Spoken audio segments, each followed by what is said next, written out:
Jadi wakil seksi kopi. Iya. Balikan lagi. Assalamualaikum warahmatullahi wabarakatuh.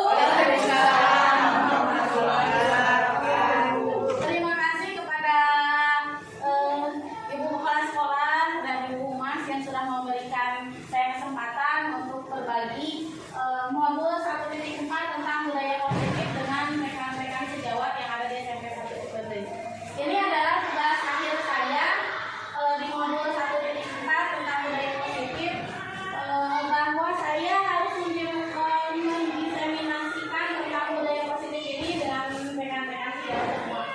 Apa sih budaya positif?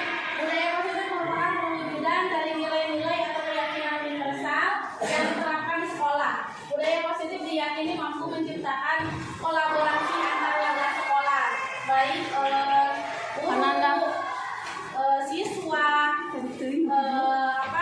semua stakeholder sekolah, orang tua, dan mungkin dengan komite juga, dan itu supaya terlaksana dengan baik yang akan memunculkan serta mengembangkan nilai-nilai positif yang dimiliki murid dan akan menciptakan pribadi-pribadi yang berkualitas dan berkarakter baik sesuai dengan profil pelajar Pancasila.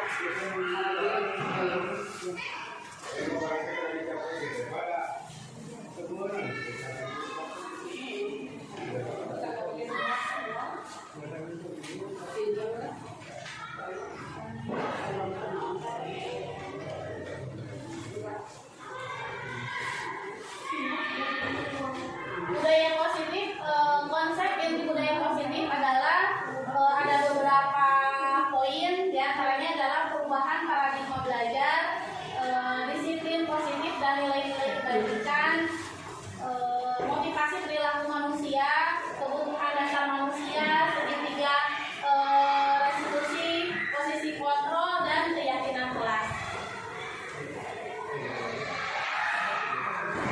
Paradigma baru adalah pembelajaran dengan paradigma baru yang merupakan pembelajaran yang dirancang berdasarkan prinsip pembelajaran yang berdiferensiasi.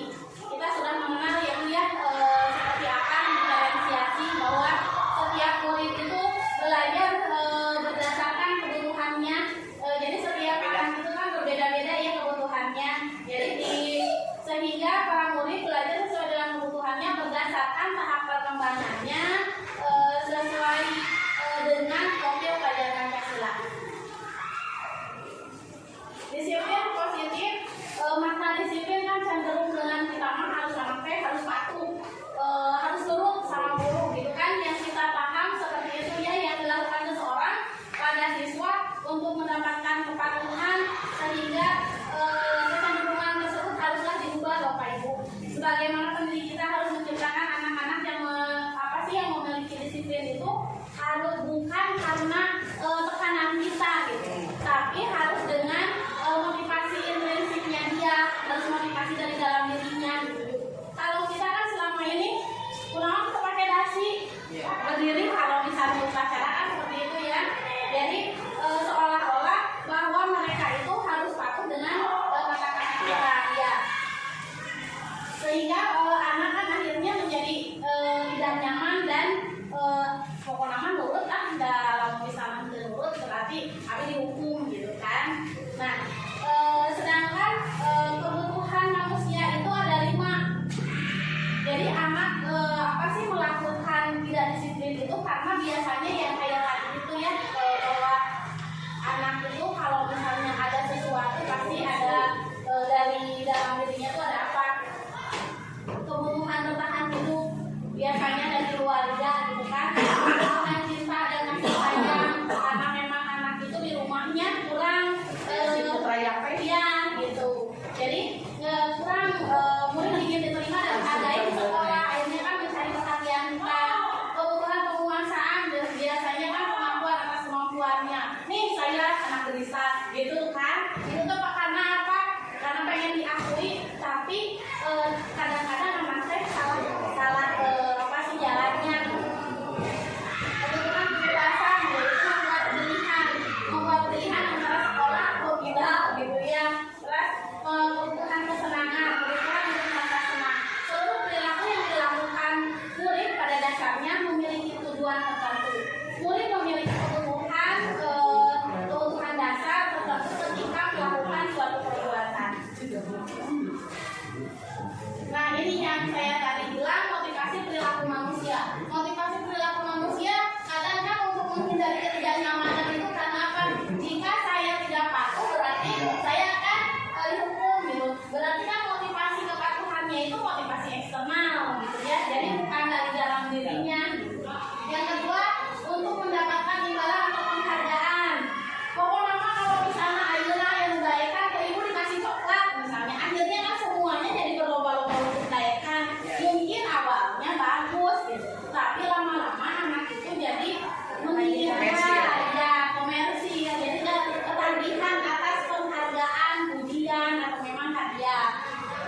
murid melakukan kedisiplinan karena ya itu tadi takut, menghindari hukuman, pengharapan dan bentuk penghargaan. Jadi motivasinya berarti bukan dari dalam dirinya. Sedangkan motivasi internal yang dari dalam dirinya adalah melakukan kedisiplinan atas kesadaran dirinya dengan nilai-nilai kebajikan untuk menghargai diri sendiri. Konsep disiplin dengan pendekatan restitusi. Sebuah cara penanaman disiplin pada murid.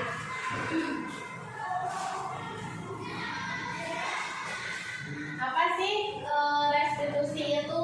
Restitusi adalah proses menciptakan kondisi bagi murid untuk memperbaiki kesalahannya. Jadi jika memang murid bersalah itu kita perbaiki kesalahannya, bukan berdasarkan hukuman atau penghargaan tadi, tetapi memang mereka agar mereka bisa kembali ke kelompoknya dengan karakter yang lebih kuat.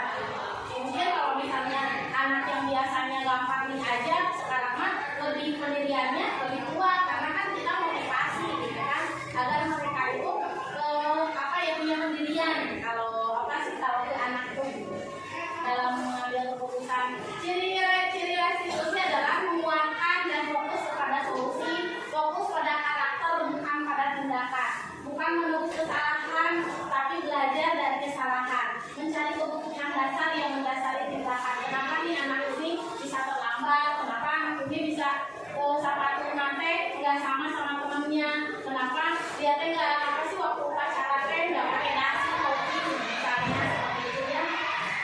Memberikan tawaran bukan paksaan kepada anak, jadi berikan tawaran solusi yang baik bukan paksaan.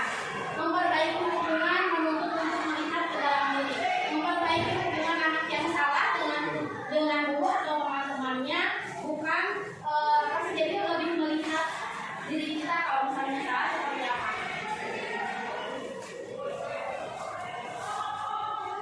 Perbedaannya, ini di sini ada hukuman, konsekuensi, restitusi. Kasus murid misalnya datang terlambat ke sekolah, hukumannya disuruh berdiri di depan kelas, guru marah-marah gitu ya. Murid disuruh menulis 100 kali, dan saya juga pernah melakukan itu terjebak dengan kesiswaan. Iya, saya pernah janji gitu ya. Nah, kata saya kan itu adalah hukuman yang baik gitu. Seperti sekarang, iya biar ingat terus gitu kan ya Pak. Terus sekarang membersihkan kamar mandi karena kan lebih menjaga kebersihan. Dengan dia ada kesalahan seperti itu, dia bertanggung jawab untuk membersihkan kamar mandi misalnya. Tapi ternyata tetap salah gitu. Karena itu adalah tetap hukuman meskipun baik juga gitu kan. Kalau konsekuensi adalah guru memberikan konsekuensi belajar di dalam kelas selama jam istirahat. Misalnya sekarang, oke, kamu kan terlambat, berarti kamu terlambat 15 menit. Di saat kamu istirahat 15 menit itu kamu mencatat apa yang ketinggalan, seperti itu.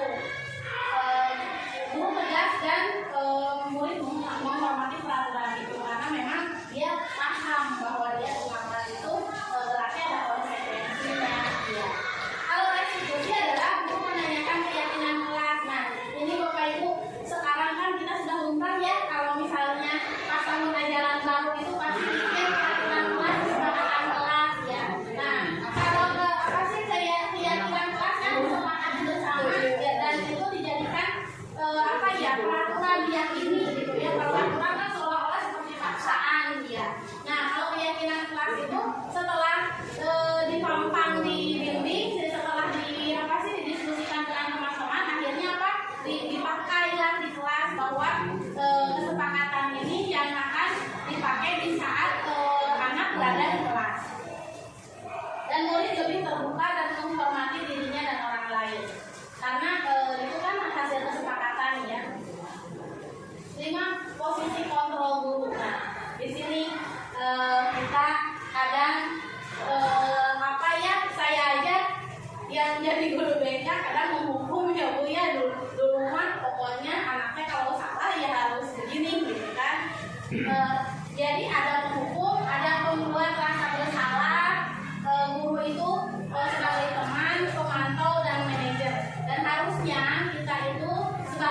manajer. Kalau penghukum itu ya tadi anak salah kita hukum dengan apa gitu kan. Jadi anak itu tidak apa ya pokoknya kalau itu orang dihukum gitu kan.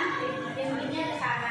Kalau pembuat merasa bersalah biasanya bahasanya sih aku dibantuan ibu teh kemana nah ya gitu ibu teh capek ibu teh nah itu teh kan ngerasa bener sih ke anak itu merasa bersalah tapi akhirnya kalau misalnya anaknya zaman sekarang jadinya kegiatan emutannya tiba-tiba nggak mau sekolah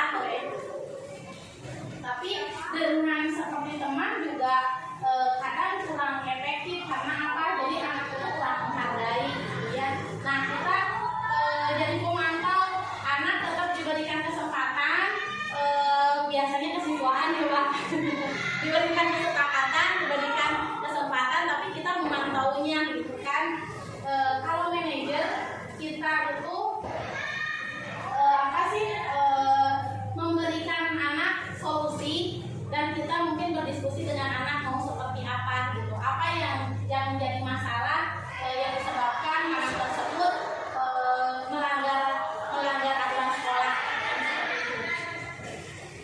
dan saya juga masih belajar untuk menjadi seorang guru manajer yang memang tidak ada hukuman, tidak menyalahkan gitu kan, tidak dipantau anak yang merasanya rasa kayak tekanan kali ya gitu.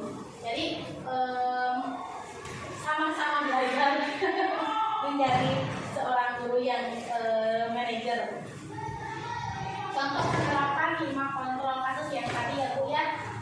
Jadi kalau misalnya kasus murid tidak memakai atribut kan hukuman peraturan sekolah harus berdiri gitu kan. Atau misalnya pembuat masa bersalah seperti tadi ya sudah diumumkan. Nah ini keyakinan kelas. Keyakinan kelas adalah sesuatu yang diyakini bersama berasal dari pernyataan pikiran untuk kesepakatan bersama akhirnya kan dibuat keyakinan kelas.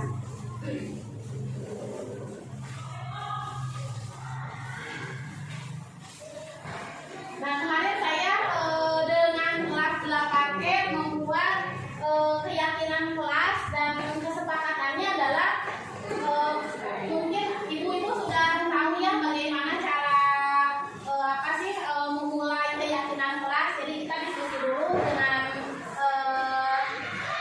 siswa, terus kita memberikan apa saja yang akan diyakini di kelas, lalu anak-anak menuliskannya dan yang terbanyak itu yang diambil ke keyakinan kelas.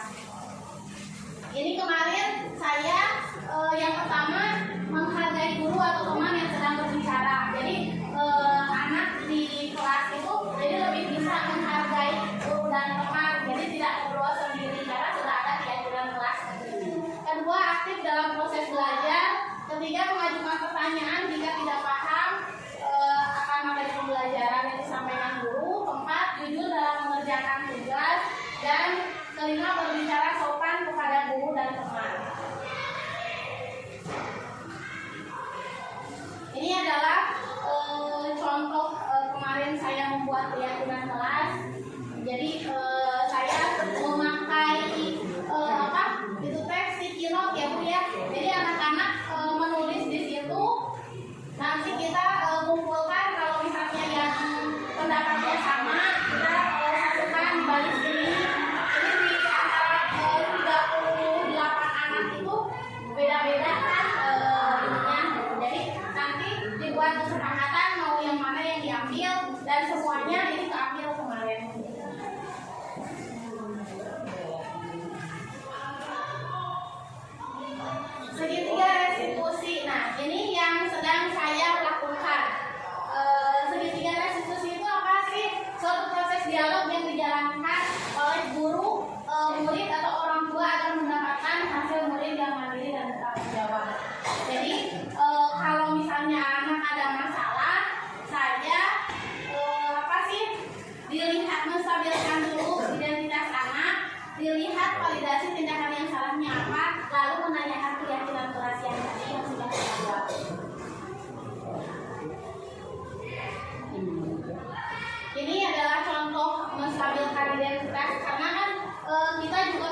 Jadi berbuat salah itu tidak apa-apa karena kita tuh manusia. Apa sih sifatnya manusia mah pasti ada salahnya ya, tidak ada yang sempurna. Jadi saya pernah melakukan kesalahan itu. Jadi apa ya, kita dialognya itu santai gitu ya, tidak menyalahkan. Itu adalah contoh-contoh awal apa sih menstabilkan identitas. Nah, Bapak Ibu, di dalam segitiga restitusi ini sebenarnya kan kemarin saya bilang sebenarnya kalau misalnya ada masalah itu tidak harus langsung ke BPK kalau misalnya sudah paham segitiga restitusi ini. Jadi ditangani dulu sama wali kelas, membuat menstabilkan identitas, divalidasi tindakan yang salahnya apa, lalu menanyakan keyakinan kelas. Dan itu bisa menjadi data buat wali kelas untuk catatan. Artinya itu seperti itu. Ini adalah contoh validasi tindakan yang salah. Jadi kalimat-kalimatnya itu seperti ini. Padahal kamu tidak bisa melakukan yang lebih buruk dari itu ya. Kan kamu pasti punya alasan mengapa melakukan hal itu. Kamu patut bangga pada dirimu. Jadi tetap anakku diangkat ya. Anakku jadi bangga Pak. Untuk divalidasi tindakan yang salahnya di mana. Jadi diajak ngobrol, diajak berdiskusi. Nah ini adalah menanyakan keyakinan kelas. Jadi di saat anak sudah divalidasi distabilkan identitasnya, divalidasi tindakan yang salahnya apa. Nah anak kita tanyakan tentang keyakinan kelas. Jadi keyakinan kelas yang mana yang mereka langgar gitu. Kalau misalnya memang seperti kejujuran, misalnya sekolah tidak sekolah gitu ya, kan itu mah udah melanggar aturan sekolah, udah melanggar keyakinan kelas. Jadi orang tua yang bisa kita panggil juga. Jadi ini adalah contoh-contoh kata-kata di saat kita menanyakan keyakinan kelas.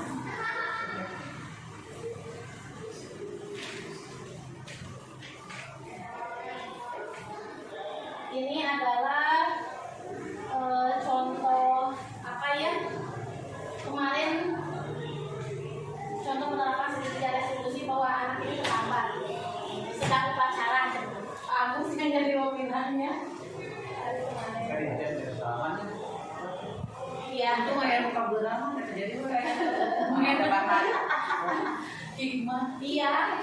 Itu budian dia adalah Nah, jadi cara penerapan segitiga restitusinya. Kita ini satu video ya. Iya dong, media apa Sofi? benar apa buku Iya, balik. Ya, bisa. Oh iya.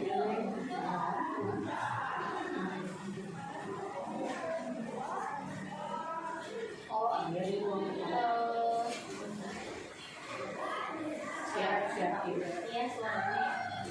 Memang kecil suaranya.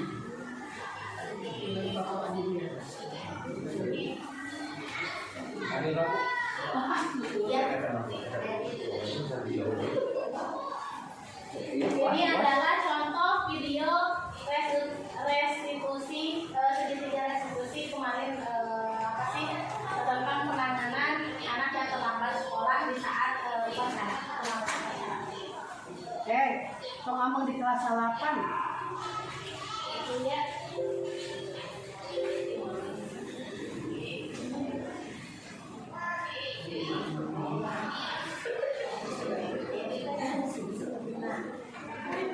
Bapak Ibu ada yang ditanyakan tentang apa sih budaya positif yang saya jelaskan barusan?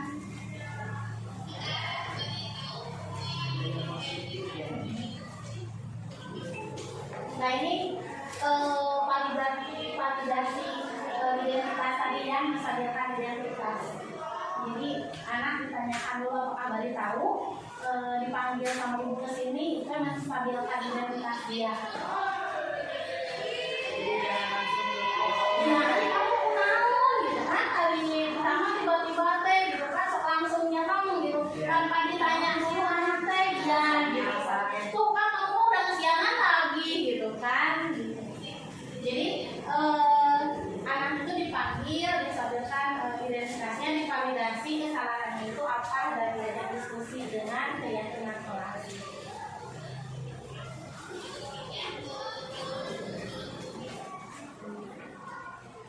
Ada pertanyaan nggak, Bapak Ibu, atau ada tanggapan?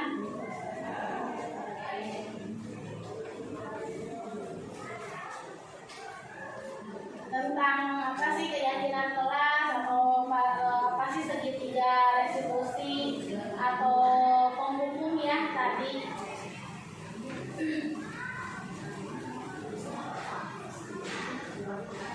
Karena biasanya kita itu kalau di sini itu untuk saya pribadi masih jauh untuk manajer, masih kalian memantau atau misalnya seperti pembuat rasa bersalah itu saya pribadi masih seperti itu, jadi masih belajar untuk menjadi seorang guru yang manajer gitu ya. Karena kita kalau misalnya ada kesalahan anak pasti kamu kan kenal kita semua gitu kan, itu bisa rumah ibu atau ayah sekali aja aku gitu kan, itu mendingin dengarnya ibu itu kan pembuat rasa bersalah ke anak. Kalau sebagai manajer sama.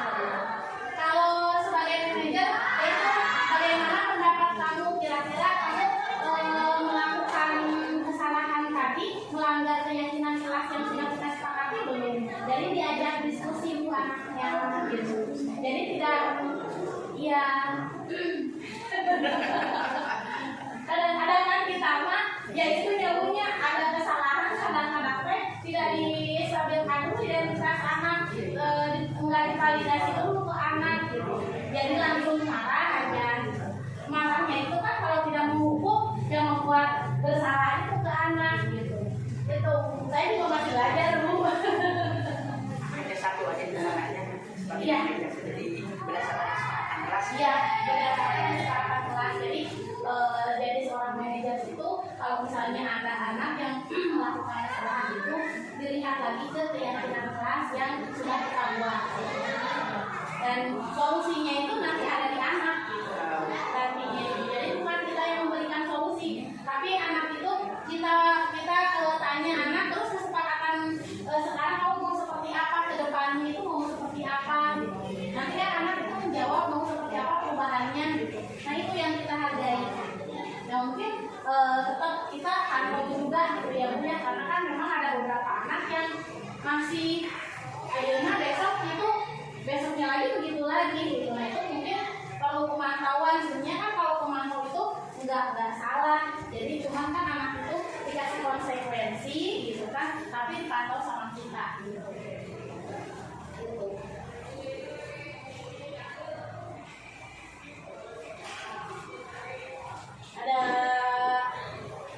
Ada yang mau ditanyakan atau sudah jelas? Jelas, tapi pelaksanaannya kayaknya yang agak susah. Iya Bu. Teorinya mah gampang. Saya juga yang pelaksanaannya masih kayak belajar, karena memang apa ya, di CGP ini saya tuh bahkan dulu kuliah tidak dapat Bu gitu. Itu yang apa sih yang saya senang, jadi ilmunya benar-benar yang saya belum punya gitu.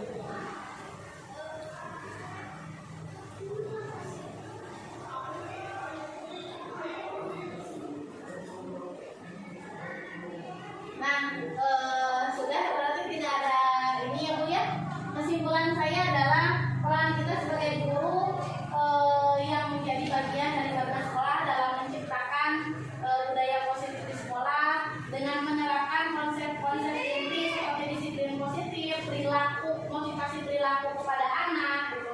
Hukuman penghargaan itu kalau bisa kan sudah kita kikis gitu ya Bu ya, dan kontrol restitusi dan ketiga restitusi itu yang akan kita lakukan bersama-sama mungkin gitu ya Bu ya. Apalagi saya sebagai guru BK harus benar-benar ke anak, apalagi sekarang kan sudah tidak ada hukuman, gitu kan. Iya, kita tidak marah-marah karena itu akan memberikan efek mungkin kepada anak gitu. Jadi kita harus sebagai manajer yang bisa memberikan kesepakatan kepada anak gitu. Refleksi untuk apa? Untuk kegiatan ini apa sih? Satu orang refleksikan untuk kegiatan ini. Siapa yang mau merefleksikan?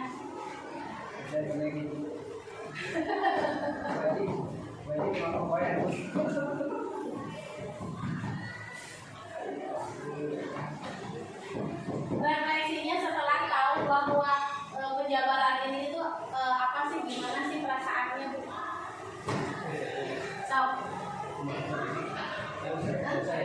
nggak usah.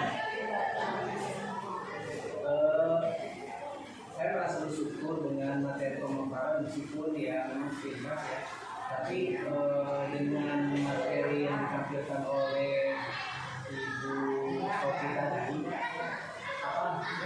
kita menjadi tahu bahwa posisi kita hari ini sebagai guru itu harus betul-betul membuat anak itu tidak dengan hukuman, gitu, dengan penghargaan. Tapi ada satu sisi yang harus kita garis bawahi bahwa anak itu masih perlu latihan stimulasi.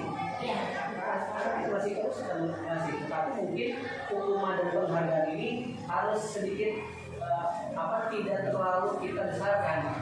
Yang sedikit-sedikit saat dihukum ataupun anak dirangsanya dengan penghargaan, tetapi menstimulasi anak supaya misalkan aktif, supaya banyak bertanya, supaya misalkan mau mengerjakan tugas, itu rasa saya masih perlu kan. Ada reward gitu ya, ada motivasi ya, diberikan motivasi yang lebih lagi untuk anak ya, agar bisa aktif gitu ya. Kalau saya pribadi itu jadi banyak sekali manfaat yang saya dapatkan ya dengan pemaparan Bu Sofi ya. Ternyata selama ini saya terdolim ke anak. Itu perlu dolim.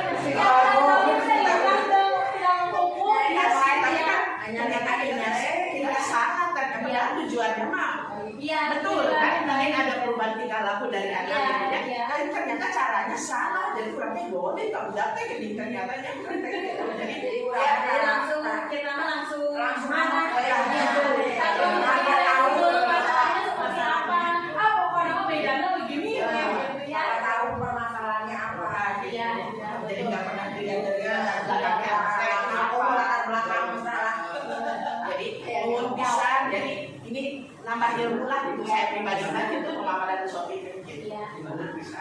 Alhamdulillah, saya juga berbagi ya kebetulan karena tugas ini saya juga semangat sih, karena kemarin agak down ya, sekarang mah saya tuh gitu kayak